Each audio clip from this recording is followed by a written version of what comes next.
How to deal with failures in life, या तो how to overcome obstacles. जो भी आपके राह पे कोई ऑब्स्टिकल्स आ जाए, उसको कैसे आप डील कर सकते हो, उसके ऊपर हम देखेंगे। कुछ पॉइंट्स उसके ऊपर बातचीत करेंगे। कहीं पे भी कुछ ऑब्स्टिकल्स आ जाए, मान लीजिए आप जॉब कर रहे हो, या तो आप स्टूडेंट हो, या तो मान लीजिए जैसे हम लोगों ने पिछले वीडियो में ये भी बातें किया था, अगर ले ऑफ हो जाए तो what should be the approach, आपको कैसे बिहेव करना चाहिए, हाउ यू शुड एक्ट अपन। तो उसको थोड़ा और रिफाइन करेंगे, और हम लोग 2-4 पॉइंट्स को लेके बात करेंगे। जैसे मान लीजिए अभी how to deal with others, जब आपके लाइफ में कुछ ऑब्स्टिकल्स आ जाए, या तो कुछ एक फेलियर, एक ऐसे परिस्थिति हो जाए जहाँ पे आप देख रहे हो कि चारों तरफ का रास्ता बंद है, आपको कुछ दिख नहीं रहा है, आप बिल्कुल कन्फ्यूज़्ड हो, क्या करना है आपको समझ में नहीं आ रहा है। तो ऐसे सिचुएशन पे how to actually tackle the situation, how to go forward with, उसपे आप बहुत सारे सिचुएशन आप फेस करोगे। ऐसे सिचुएशंस पे how to deal with others, जो आपके आस-पास आपका फैमिली मेंबर्स हो सकता है, आपका फ्रेंड सर्कल हो सकता है, या तो कोई भी हो सकता है। लोगों के साथ कैसे डील करना है। आप बेसिकली आपको आपके हिसाब से चलना है, और आपको वही काम करना है, या तो वही चीज़ सोचना है, या तो वही बात बोलना है आपके आस-पास के लोगों को जो आपको अच्छा लगे। आप जिस पे कंफर्टेबल हो, आप ऐसे कुछ आपको बात नहीं करना है जिससे कि आपका मॉरल डाउन हो जाए, आपको कुछ अच्छा ना लगे। ऐसे सिचुएशन बिल्कुल आपको आपके एंगल से पैदा नहीं करना है। आपको बिल्कुल काम रहना है कोई भी सिचुएशन पे। आपको देखना है कि कोई ऐसे बात आप दूसरों के सामने करो जिसका कुछ मतलब निकले। कोई ऐसे सिचुएशन पे आप उलझ ना जाओ, किसी के साथ आर्गुमेंट पे उलझ ना जाओ, ये सब आपको ध्यान रखना है। कोई ऐसे भी व्यक्ति आपको मिल सकता है, ऐसे भी लोग आपको मिल सकते हैं जो बिल्कुल भी आपको सपोर्ट ना कर रहे हो, बिल्कुल भी सपोर्टिव नेचर ना हो। तो ऐसे लोगों के आस-पास भी नहीं भटकना है, ऐसे लोगों के साथ आपको बात नहीं करना है, ऐसे लोगों के आस-पास आपको रहना नहीं है, क्योंकि ये लोग आपको और ज़्यादा कन्फ्यूज़ कर देंगे, और ज़्यादा आपको, ऐसा नहीं होता है, बिल्कुल कन्फ्यूज़ कर देंगे, और आपका जो एक्चुअल जो प्रॉपर सोच होना चाहिए, आप जो सोच रहे हो कैसे आपको आगे बढ़ना है, उस पे आपको कन्फ्यूज़ कर देंगे। तो ये आपको ध्यान रखना है, कोई भी सपोर्टिव नेचर का ना हो, तो उन ऐसे लोगों से दूर आपको चले जाना है। ये छोड़ के आप बिल्कुल अपने में रहो। आपको वही काम करना है जो आपको सही लगे, अच्छा लगे लगे। कुछ मोटिवेशनल बुक्स पढ़ लो, कुछ ऐसे कुछ कर लो कि आपको नया कुछ सीखने को मिल जाए, जो कि आगे जाके आप उसको इस्तेमाल कर सको। आपके काम पे हो जाए, आपके पर्सनल लाइफ पे हो जाए, प्रोफेशनल लाइफ पे हो जाए। कुछ ऐसे बातचीत होना चाहिए जहाँ पे कुछ आप नॉलेज शेयर कर पाओ किसी के साथ, या तो नॉलेज गैदर कर पाओ किसी के साथ। That should be the correct approach, how to deal with others. ये छोड़ के आपको प्रेजेंट कैसे बितानी है, how to deal with the present.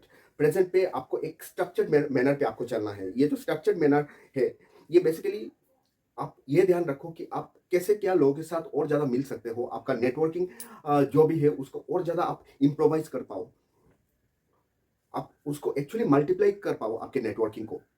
क्योंकि अगर आप नेटवर्किंग को मल्टीप्लाई कर पाए, तो ये बहुत ही आपके लिए एक फ़ायदेमंद साबित हो सकता है। कौन कहाँ कहाँ से आपके सामने आ जाए, नेटवर्किंग के ज़रिए आपको हेल्प कर जाए, आप कुछ बता नहीं पाओगे। तो नेटवर्किंग भी ऐसे लोगों के साथ करो जो कि आप देख रहे हो कि हाँ, अ, ये जो इंसान है इसके साथ अगर मैं नेटवर्किंग करता हूँ, या तो ये जो पर्टिकुलर ग्रुप है, ऐसे ग्रुप के साथ नेटवर्किंग अगर आप करते हो, तो वहाँ पे आपको थोड़ा फ़ायदा मिल सकता है। आपको एक रोशनी दिख आप आपको अगर दिख रहा हो, तो आप जाइए ऐसे ग्रुप के साथ आप नेटवर्किंग कीजिए, ऐसे लोगों के साथ आप नेटवर्किंग कीजिए। कुछ नया चीज़ें सीखिए। नए नए चीज़ें सीखने का मतलब ऐसा है कि आपका जो स्किल है उसको अपग्रेड कीजिए। कुछ अलग से स्किल डेवलपमेंट, कुछ प्रोग्राम वगैरह हो जाए, कुछ कोर्सेज़ हो जाए, उस पे आप जाइए। आप कुछ एक्स्ट्रा नॉलेज गैदर करने की कोशिश कीजिए। This is how you can actually deal with your present. A, present पे आप कैसे चल रहे हो, दैट विल डिटरमाइन आपका फ्यूचर क्या होने वाला है। प्रेज़ेंट प्रेज़ेंट अगर आपका सही है, आप मान लीजिए प्रेज़ेंट आपका अगर सही है, तो आपका फ्यूचर भी बहुत सही रहेगा। what you the way you work on your present is going to determine your future. So आप आपका प्रेजेंट के ऊपर काम कीजिए, और ये छोड़ के how to deal with the future. अभी फ्यूचर बेसिकली ऐसा है कि आज मैं जो काम कर रहा हूँ, इसका असर आगे जाके क्या होगा, फ्यूचर पे कैसे क्या उसका असर गिरने वाला है, ये प्रेजेंट तय करता है कि फ्यूचर कैसे होने वाला है। जो कि लास्ट पॉइंट पे यही बात किया था मैंने।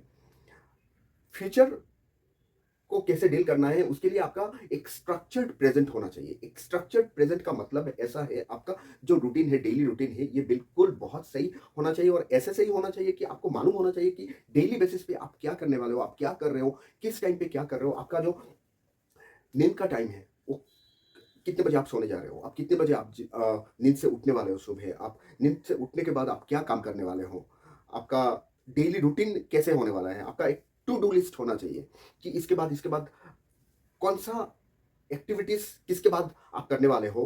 ये चीज आपको बहुत सही तरीके से ध्यान रखना पड़ेगा। ये बेसिकली आप प्रेजेंट पे कर रहे हो जो कि आपका फ्यूचर डिटरमाइन करेगा। आप इस बेसिस पे आप ये भी देख सकते हो कि आप हेल्दी खाना खाओ, कुछ ऐसा ना खाओ कि आपका तबीयत खराब हो जाए। खाना हेल्दी होना चाहिए, एक्सरसाइज प्रॉपर टाइम पे होना चाहिए। ये सब बिल्कुल आप एक स्ट्रक्चर्ड रूटीन, एक स्ट्रक्चर्ड मैनर के हिसाब से आप करोगे ना, तो आपका रूटीन भी सही बनता जाएगा। क्योंकि जो फ्यूचर है वो तो अनसर्टेन है। अब हम किसी ने फ्यूचर तो देखा नहीं है कि कल क्या होने वाला है, कल क्या आने वाली है। अगर फ्यूचर हम लोग को मालूम नहीं है तो हम लोग प्रेजेंट के ऊपर ऐसे काम कर सकते हैं व्हिच कैन, ये present can actually relate to the future. अगर आपका प्रेजेंट का जो एक्टिविटी है ये आपका फ्यूचर के साथ रिलेट हो जाए तो आपका फ्यूचर भी बाय डिफॉल्ट सही होने वाला है। आपका present will determine the future. ये बात मैं अगेन एंड अगेन बता इसलिए रहा हूं क्योंकि ये जो क्रक्स है ये हर किसी को ये मालूम गिरता नहीं है। हर कोई जो भी इंसान है उस हिसाब से चल नहीं पाता है। Very few people actually work on all this and they know how to actually manage things properly. क्योंकि ये रूटीन या तो आपका जो टू डू लिस्ट है ये एक दिन, दो दिन, चार दिन हर कोई हर कोई इसके ऊपर काम कर लेता है। लेकिन इसको एक ऐसे बात करते हैं ना कि लंबा टाइम के लिए इसको इम्प्लीमेंट करना लाइफस्टाइल पे, ये हो नहीं पाता मैक्सिमम लोगों के लिए। तो फिर ये जो टू डू लिस्ट है, जो एक्टिविटीज है, इसको डेली एक ही तरीके से रूटीन हम लोगों का हो जाए, उसके लिए बहुत मेहनत करना पड़ता है। वो मेहनत ऐसे होता है, फिजिकल होता नहीं है, मेंटल मेहनत होता है। तो अगर ये सारे पॉइंट्स अगर कोई भी लोग अपनी जिंदगी में इंप्लीमेंट कर पाए तो obviously what we can say so is like, ये जो जिंदगी है, this is life and this is uncertain. उतना तो काम कर सकते हैं कि one after another we can actually implement our daily routine properly and work on it. So this is the way I think so we can actually tackle the failures. The failures, I mean to say, anyone who is actually failing on their uh, job, probably on their other activities. So इसको एक structured manner they सकता है। कोई कौन से भी job पे हो, कोई अगर स्टूडेंट हो उसके भी अगर जो भी पढ़ाई का तरीका है, या तो कोई एथलीट हो, या तो कोई कोई कुछ भी हो, कोई कुछ भी काम कर रहा हो, अगर थोड़ा भी डिप्रेस्ड लगे तो सही तरीके से अपना लाइफस्टाइल अगर बदल दे लोग तो फिर बात बन सकती है। So thank you.